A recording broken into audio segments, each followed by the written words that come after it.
la grande question qui va être posée au psychanalyste, c'est par rapport à cette souffrance-là, comment il va se débrouiller avec ce que lui, il pense, le psychanalyste.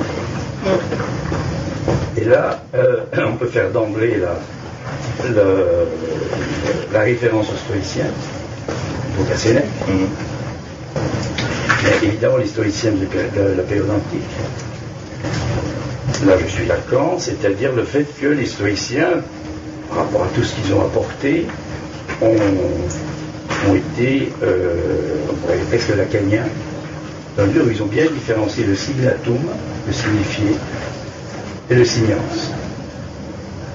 C'est-à-dire un participe passé, qui est signifié, quelque chose qu'on va appeler la mort du signe. La mort du signe. C'est défini, c'est limité, il n'y a plus rien à dire, c'est compréhensible, c'est la pensée. Et puis le signant, qui est donc un participe présent, est une présence, et qui est très proche de ce que Freud, si on voulait faire comme ça des passages, a appelé l'attention flottante. Autrement dit, la question qui est en jeu, l'analyste, quand il est en scène, une scène, bien sûr, il est là pour être dans la position, on va dire, du signans, c'est-à-dire surtout pas du signatum. Donc je laisse de côté cette dimension-là, parce que ce qu'apprend une psychanalyse à quelqu'un qui l'a fait, si s'est passé quelque chose de l'ordre d'un franchissement, c'est que la pensée est trompeuse et voire fallacieuse. C'est-à-dire que dès qu'on pense, ça ne veut pas dire qu'il n'y a pas à penser, mais on sait que dès qu'on pense, et je le fais actuellement, pour vous parler, je suis dans un univers de mort du signe. Voilà, à partir de là, qu'est-ce que c'est que la psychanalyse et la dimension politique. Mais pas au sens.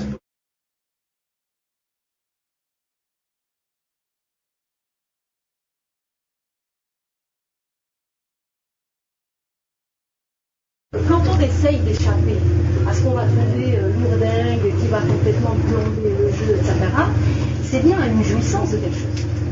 C'est-à-dire, au fond, à une jouissance de certains pathos. Tu vois? Mais, pour moi, il y a un lien là, avec l'analyse, puisqu'on cherche, pas au sens de plaisir, hein, mais comment on s'y retrouve. Oui, c'est pas l'hédonisme. Non. Jouissance qui a rien à voir. On revient aux stoïciens, parce que les stoïciens ont été barrés par justement l'hédonisme qui est arrivé après, les épicuriens, etc. C'est pas de ça. C'est-à-dire que tout ce qui s'est passé dans l'univers grec, qui est finalement un univers mécanique. On a hérité de tout ça, la pensée, la géométrie, le mot géométrique, tout ça, le plan, tout ça, on est là-dedans. Oui, c'est que la scène, effectivement, elle va basculer, l'univers de pensée de l'humain va basculer à la fin du 19e, quand, en physique, apparaît quelque chose qui n'est plus la physique, qui vient de la physique grecque, en musique, après aussi une autre référence, la musique de l'Oligoponie, apparaît en mathématiques exactement pareil, Cantor. Il y a toutes sortes de choses qui se passent fin 19e et la psychanalyse apparaît aussi à ce moment-là. Donc il s'est passé quelque chose, mais ça ne suffit pas parce que Freud, qui à ce moment-là a une certaine docilité vis-à-vis des hystériques, où il entend un certain nombre de choses, il va rendre compte de ce qu'il entend à partir de ce qu'il pense. Donc quand on dit Freud, on comprend très bien. C'est bien. Et celui qui nous a transmis Freud, c'est Lacan. Quand on lit Lacan, c'est autre chose. Et là, c'est comme ça que je pense que la jouissance. Alors, moi je voulais dire un mot donc, sur Médée. Alors je vais vous dire des choses qui vont alors vraiment vous faire sauter en l'air, parce que je ne vais pas du tout vous dire les choses habituelles. Non, pas du tout. Pas du tout, je ne vais pas faire ni l'éloge, ni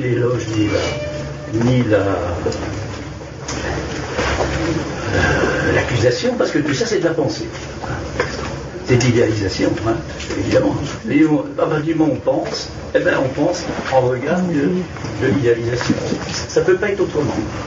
On appelle les fonctions mobiliques, etc.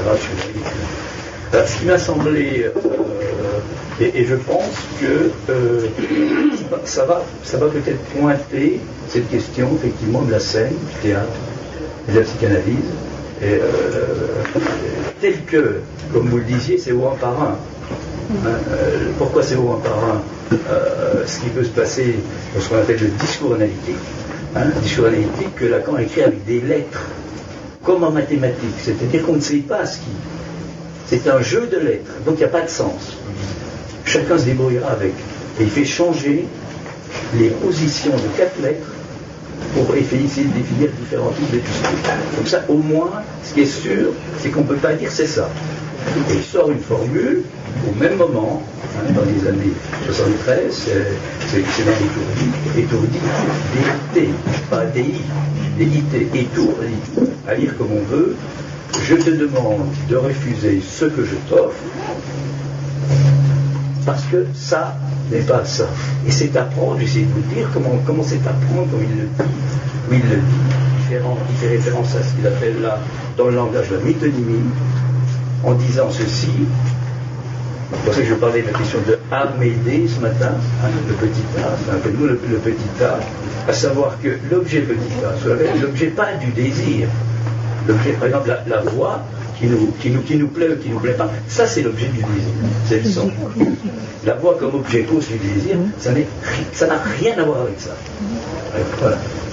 Peut-être un petit peu le préciser, mais bon, je ne sais pas si je pourrais en dire beaucoup plus. Moi j'en parle beaucoup sur mon site, dans mon séminaire, parce que je mets tous mes séminaires en vidéo sur mon site et j'ai beaucoup ces questions-là. Eh bien, ce qui est au cœur de l'humain dès qu'il parle, parce que nous sommes des êtres parlants, il dit des animaux parlants, pour bien préciser qu'on n'est pas du tout dans une idéalisation, nous sommes des animaux parlants. Eh bien, dès que je parle, j'entre dans le fait, dans quelque chose que Réto il va définir comme étant la demande. Et je demande quoi? Je demande finalement, à travers tout ce que je peux dire, je demande l'être de l'autre, l'être. C'est ça que je demande, l'amour, l'être au sein de l'amour. Et la perspective de toute demande, c'est que, et donc je ne le sais pas, c'est que il y a un vide que va cerner la demande. Un vide, ça veut dire quoi? Ça veut dire qu'il y a ce qu'il appelle l'objet petit a, qui n'a pas d'idée, qui n'a pas d'être. Et c'est ça, en fait, qui est en jeu dans toute demande. Et ça, on ne peut pas dire ce que c'est. Donc, et pour s'en rendre compte, il suffit de prendre une phrase qu'il va fabriquer, ça lui est venu comme ça, un peu à un moment, celle que je viens de dire. Je te demande quoi? De refuser quoi? Eh bien, ce dont il s'agit, parce que c'est autre chose, c'est-à-dire parce que ça n'est pas ça. Et ça entend comme ça. Comme ça, il fallait du temps pour l'entendre. Surtout pas au niveau du sens, parce qu'on pourrait penser que ça, c'est quand même du sens. Je te demande de refuser ce que je t'offre parce que non. La métonymie, c'est une pure continuité assurée du début à la fin de la phrase. Ce qui fait qu'on ne sait pas quand se termine la phrase. En fait. Et il a travaillé beaucoup là-dessus, il a appelé ça la suspension. Donc ça, là, on est très proche, je pense, du théâtre, de l'opéra, enfin, toutes ces choses. Donc, on ne sait pas quand se termine la phrase. Et néanmoins, la métonymie, c'est simplement le déroulement de ça, et c'est ça la jouissance. La jouissance est de ne pas être pris par le sens. Alors on va écrire jouir-sens. Il le lit, et je me rends compte dans aussi d'expliquer qu'évidemment je suis à côté, parce que j'essaie de vous faire comprendre quelque chose. Et c'est ça qu'on fait, enfin moi c'est une expérience que je découvre depuis 2-3 ans dans le chant lyrique. Il s'agit effectivement de dérouler quelque chose en aérant, en faisant vibrer quelque chose dans la voix. Et finalement, évidemment, quand on parle, on chante, mais quand on chante, on parle, à condition que ce soit en regard de ça. Donc c'est la pure métonymie qui conduit à cette dimension de la jouissance. Autrement dit, un psychanalyste, dans le discours analytique, s'il est dans cette position-là, qui est celle de l'objet petit à cause du désir, et puis il met dans le discours analytique la position d'agent, alors du nouveau peut advenir. ce nouveau soit insaisissable. Mais il y a quelque chose qui n'est plus comme avant. Et ça arrive parfois à quelques moments d'une psychanalyse, dans les meilleurs cas, si ça peut arriver. Autrement, on est dans la pensée parce que c'est normal, on est dans l'élaboration secondaire, au refoulement, c'est normal. Donc voilà, donc c'est un peu là qu'il y a quelque chose. Alors, par rapport à ça, il me semble que, bon, je ne vais pas revenir là-dessus, c'est tout à fait intéressant, mais on peut aussi tirer ça autrement, à partir, je dirais, de notre langue maternelle, et notamment à partir de ce que ne peut pas tirer Descartes. Quand il dit « je pense, donc je suis », c'est-à-dire que le je suis, ah oui, et là je fais référence à l'accord le 1er novembre 1974 à Rome, dans ce qu'on appelle la troisième, qui évidemment n'est pas la troisième de la seconde et de la première. La troisième, si on la prend comme ça, on n'a rien compris.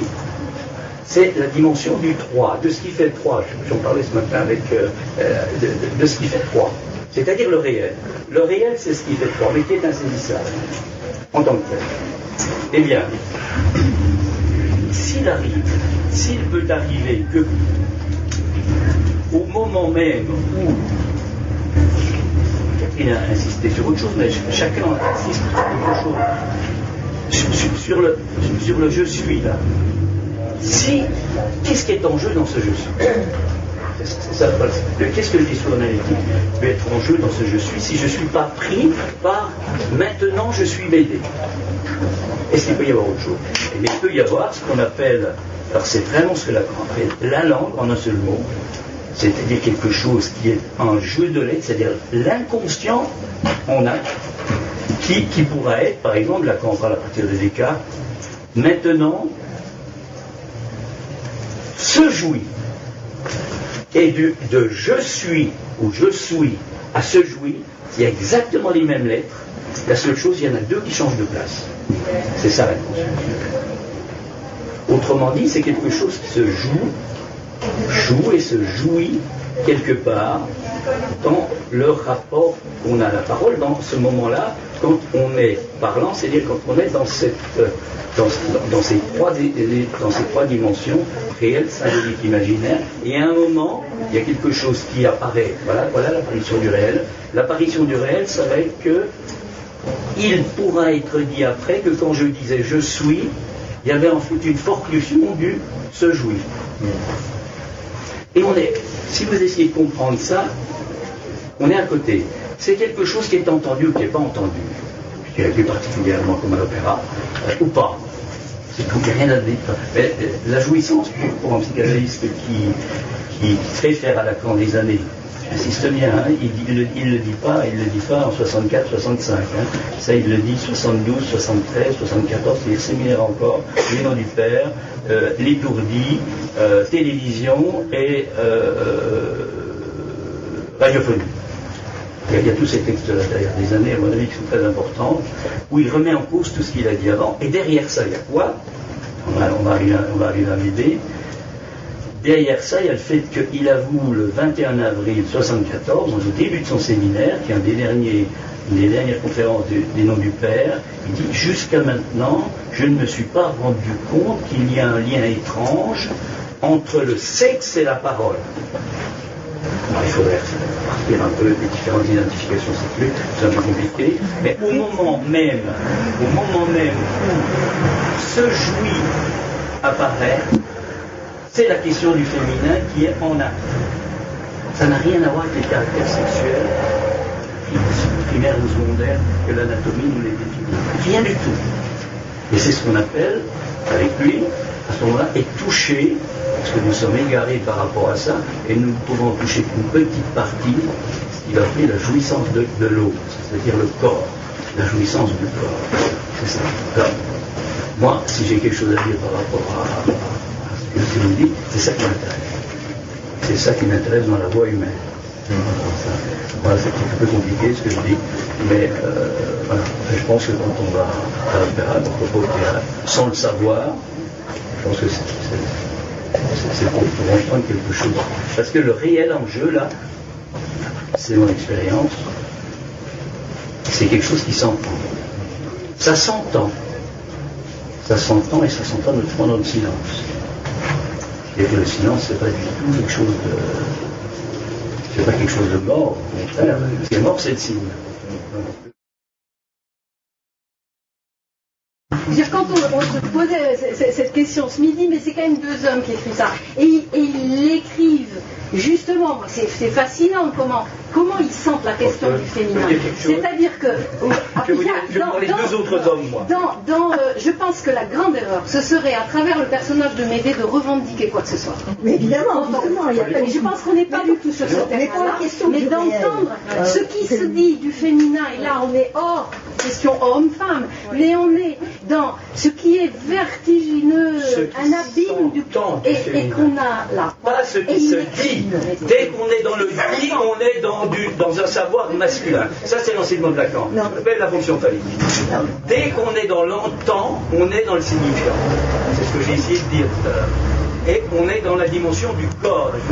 C'est pas du tout les mêmes choses. Ça ne se rencontre pas, sauf au niveau de cet objet petit A qui nomme le plus de choses. Alors je ne vais pas faire beaucoup de... Attendez, laisse-moi finir. Il y a deux hommes. Il y a deux hommes qui ont traîné ça. Je vais vous dire qui est-ce. C'est Freud et c'est Lacan.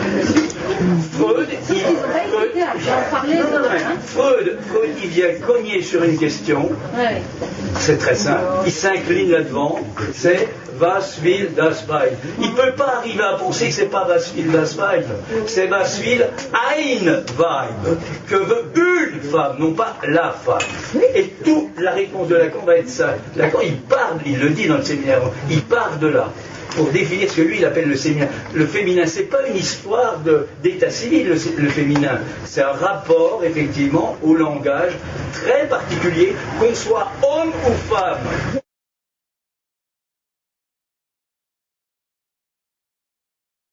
Je crois qu'on peut être encore bien plus radical que ça. On parle de la femme.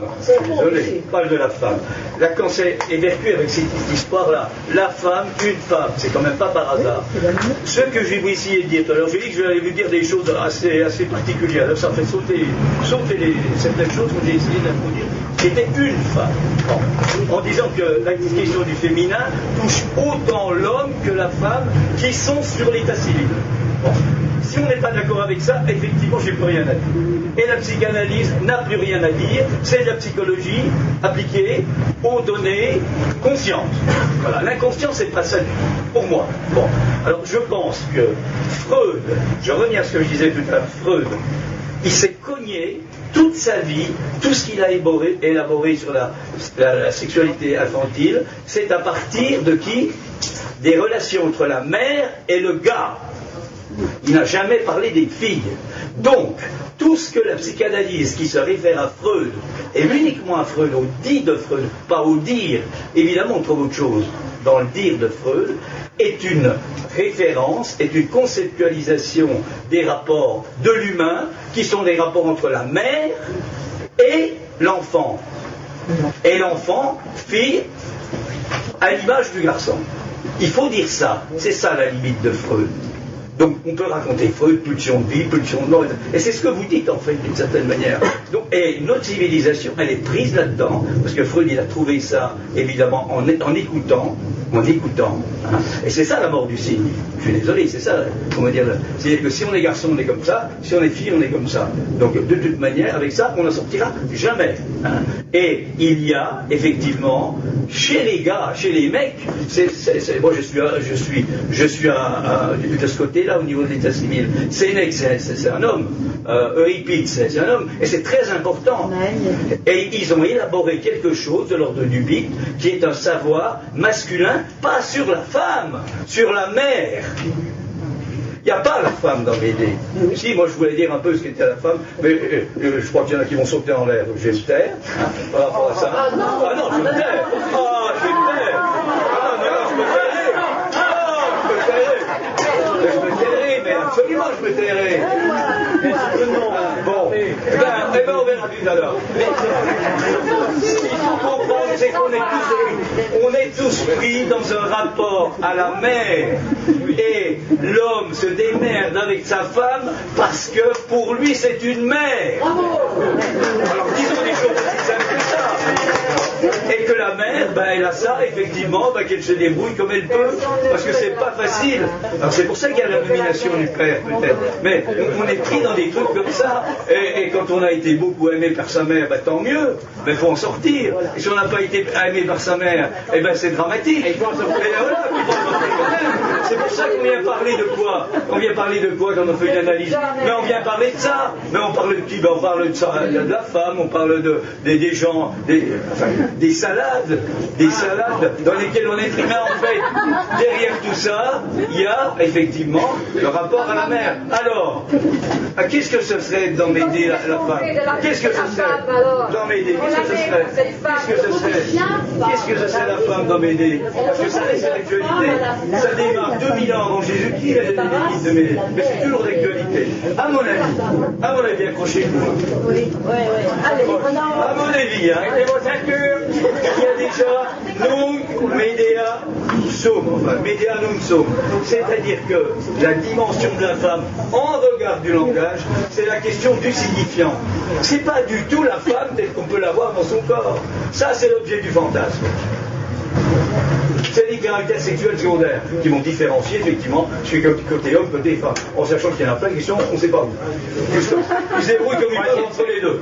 Et chacun se débrouille par rapport. Et le fantasme, ce qu'on appelle l'objet du fantasme, ce qu'on appelle bandit, tout ça, ça s'adresse à quoi? À l'objet du fantasme, évidemment. L'homme, il réduit la femme à ce qu'on appelle l'objet petit a, le réel de l'objet A, et puis il peut baiser. Sinon, il ne peut pas baiser.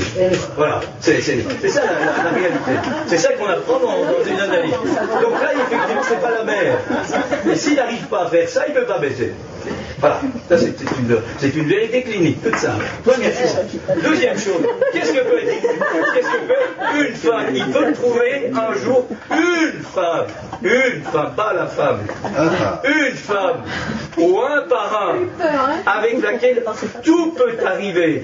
Et c'est ce que fait Médée. Elle fait n'importe quoi pour Jason, mais elle est prête à y aller, comme dit Lacan, elle est prête à faire concession de ses biens, de son corps, de son âme, de sa magie, elle fait tout. Tout. Elle est prête à n'importe quoi. Elle fait tout. Et puis un beau jour, parce que, à mon avis, ce que nous apprend ce mythe-là, parce qu'effectivement, qu'est-ce qu'il peut nous apprendre? Ça est toujours d'actualité, c'est ce qui se passe à la fin. C'est pas du tout qu'elle est abandonnée par Jason, ça c'est des histoires. Bien sûr qu'elle est abandonnée, mais bon, puis alors, c'est des histoires comme ça. Ben, puis alors, même si elle y est, qu'est-ce qu'on s'en fout? C'est qu'il y a un moment, elle se rend compte, ben, c'est ce que j'ai dit tout à l'heure, ça n'est pas ça. Je te demande de me refuser ce que je t'offre. C'est elle qui se détache. Bien sûr que les deux mecs qui ont écrit en Euripide, ils ne pouvaient pas l'écrire comme ça. Donc, et puis elle s'en va. Elle s'en va pourquoi? Pourquoi elle s'en va? Alors, à mon avis, à un moment, elle dit, avant de partir, elle dit une chose extraordinaire. Elle s'adresse à Jason. Reconnais-tu ta femme? C'est les derniers mots. Qu'est-ce qu'il lui dit? Mais prenons ça comme un mot d'esprit, surtout pas du côté de la mort du cygne, surtout pas en comprenant qu'est-ce qu'il lui dit. Ah, qu'est-ce qu'il lui dit? Je ne sais pas, mais elle introduit un signifiant femme. C'est sûr. Alors là, si on entend ça quand quelqu'un nous parle, et non pas si on est pris par tout ce qu'il nous raconte, les histoires horribles qui se sont passées dans sa généalogie, et puis tous les trucs, et puis bien peut-être qu'on va entendre autre chose à ce moment-là. Peut-être qu'on va arrêter la séance là-dessus. Peut-être qu'on va entendre un éclat de voix particulier sur ce mot-là, à ce moment-là. C'est ça le psychanalyse. C'est ça le discours analytique. C'est ça l'objet A. C'est ça la jouissance de la vie. Alors est-ce que ça peut exister dans le théâtre? C'est ça la question.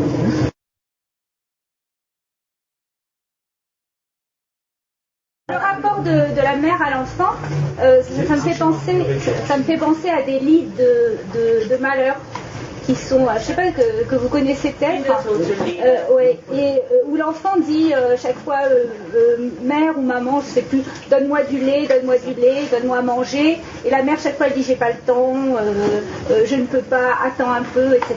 C'est tout un livre, jusqu'à ce qu'à la fin l'enfant meure.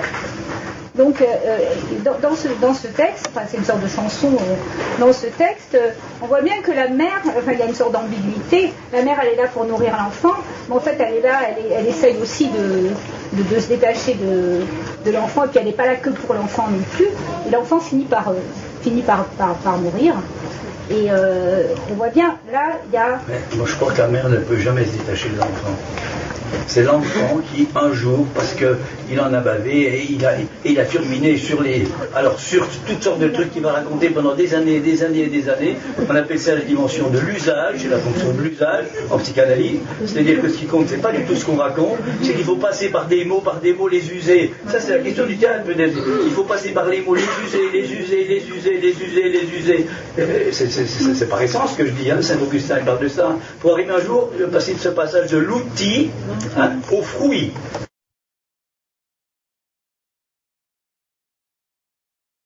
L'enjeu, c'est que quand quelqu'un parle, premièrement, ce qui compte, c'est pas du tout comment il est habillé, comment il arrive, quel pas il fait, etc. Aucun avis là-dessus, rien du tout. Et il se met à parler comme il peut, il en bave beaucoup pour se mettre à parler, il bafouille, il bredouille, il essaie d'avancer là-dedans, et à un moment, il ne sait pas pourquoi, il est dépassé par quelque chose. C'est ce qu'on appelle le surgissement du réel. C'est pas le réel au sens de la réalité, hein. C'est-à-dire que ce qui était ce nouage réel, symbolique, imaginaire, à un moment, pof, il y a quelque chose qui se dénoue et qui apparaît. Et c'est ça. Et logiquement, on arrête la séance là-dessus. Voilà, logiquement. Surtout pas l'explication. À mon avis, il faut surtout pas le laisser continuer parce qu'immédiatement, il recouvre tout. Ben oui, ça s'appelle la censure. La pensée, si vous voulez. Hein, la pensée, la censure, c'est la pensure. Voilà. La pensure, dès qu'on pense, on censure. On ne peut pas penser. Mais j'ai rien contre la pensée. On m'a dit que j'en voulais aux philosophes. Pas du tout. Je vais essayer de différencier ce que peuvent dire des philosophes, ce que peuvent dire des psychanalystes, s'ils articulent à leur expérience, s'ils articulent à ce qu'ils lisent par rapport à ce qu'a dit un chez nous ou un autre, ils sont plus dans leur expérience. Ils sont dans une pensée qui est, vous savez, le chien d'écriture qui revomit ce qu'on se lui donne à bouffer, là. Ça va plus, là. Hein. Le problème, c'est qu'est-ce qu'on entend quand quelqu'un parle? C'est ça. Et je crois que c'est proche du théâtre, ces affaires-là, ou de l'opéra. C'est pas qu'est-ce qu'on pense, c'est qu'est-ce qui peut être entendu quand quelqu'un se met à parler. C'est ça. Et Freud est allé plus loin en disant, mais dites n'importe quoi, en sachant très bien qu'on ne peut pas dire n'importe quoi. Qu'est-ce qui s'entend quand quelqu'un se dit, hein, qu'on dise reste oublié, derrière ce qui se dit, dans ce qui s'entend. C'est le début de l'étourdi dont je parlais tout à l'heure. Hein. C'est ça. Donc, qu'est-ce qui peut être entendu d'autre que ce que l'on va penser, ça c'est le signatum, dans le fait que quelqu'un vient parler. Et pourquoi il revient? Mais il ne revient pas parce qu'on lui donne des explications. Il vient parce qu'il suppose sans doute qu'il y a une présence qui le laisse parler et qui, d'une façon ou d'une autre, le fait de parler, ça va le conduire à trouver, alors là c'est un mot qu'il faut user avec prudence, hein, ça s'appelle la jouissance qu'il faut pour que la vie continue. Dans le fait de parler, il y a de la jouissance, mais pas au sens du plaisir, c'est pas l'hédonisme, hein. Hein, c'est pour ça qu'on est là. Si on est là pour parler, c'est pas, on s'affronte un peu comme ça. Mais il y a des joutes comme ça, mais c'est parce qu'il y a une certaine distance à parler. Bien sûr, c'est pas jubilatoire, hein, parce que dès qu'on parle là-dessus, or, non sum, médea non sum, tu as pu remarquer que juste après, il y a un verbe qui vient 4 fois. C'est-à-dire que j'ai vu qui c'était Juvat. Juvat à 4 reprises, et c'est horrible. Elle dit qu'elle. Alors ça a été traduit par heureux. C'est pas heureux du tout. Qui a fait un peu de latin, vous entendez bien dans Juvat qu'il y a joue quoi? Jouir quoi. Jouir, il n'y a pas besoin de. Hein, lever, c'est comme. Il suffit de suivre les voyelles quoi. Hein. Jouir de choses horribles. Mais ce qui compte, c'est pas qu'elle dise qu'elle a joui de choses horribles, c'est qu'elle mot Juvat. C'est ça la psychanalyse. C'est ça le signifiant.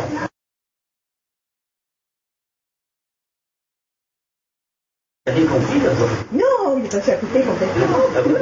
Comme je dis, il n'a rien compris à cette histoire de l'aide au brûleur. Il n'a rien Il a dit que du feu. Il n'a pas compris que, alors si vous rappelez l'histoire de la robe qui brûle, ben c'est quoi? C'est que finalement, on aime quoi? On aime la parure, on aime le semblant chez l'autre, c'est tout. Donc évidemment, l'idée, elle lui fout devant le nez. Hein, alors c'est pas du tout la robe qui brûle dans son... C'est pas ça. C'est que la robe qui brûle, c'est vraiment le semblant. C'est-à-dire que c'est ça fait l'image spéculaire pour nous. Hein, c'est-à-dire que, évidemment, si je vais dire ça à un juge d'instruction, il va me dire ça va pas, hein, c'est pas vrai. Non. Mais c'est ça en fait. Chez quelqu'un qui parle, ce que j'essaie de vous transmettre, c'est que chez quelqu'un qui parle, c'est ça. C'est pas les faits qui comptent.